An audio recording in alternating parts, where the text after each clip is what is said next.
देखिए, मैं अभी हॉस्पिटल से आया हूँ साहब, लाशें पड़ी हुई है जमीनों के ऊपर, उनको पलंग नहीं है रखने के लिए। डॉक्टर लिमिटेड है, इलाज कर रहे हैं, पेशेंट चिल्ला रहे हैं कि हमारे को दर्द हो रहा है, तकलीफ हो रही है। मैं देख कर आया हूँ मेरी आंखों से।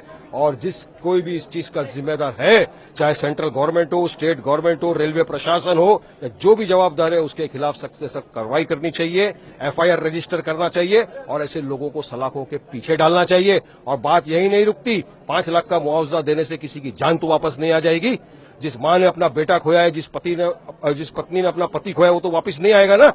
तो आज सरकार को जितनी भी मुंबई के अंदर इस तरह के फुट ओवर ब्रिजेस है जो ऐसा लगता है कि डिलिमिटेड है, जहां पे लोगों का आवाजाही है, इमीडिएटली देखिए, टेंडर प्रोसेस आप 10 साल करते रहिए, मगर इमीडिएटली रिपेयर वर्क चालू करना होगा सरकार को।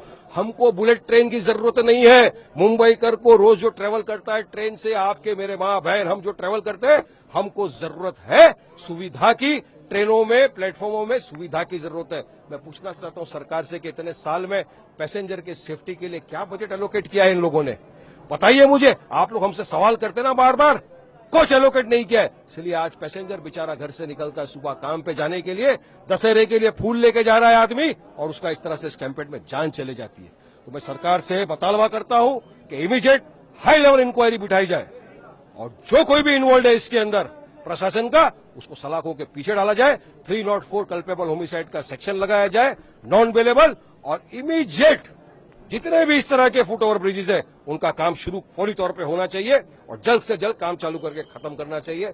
फिर बुलेट ट्रेन बनाओ, पहले पब्लिक की जान बचाओ।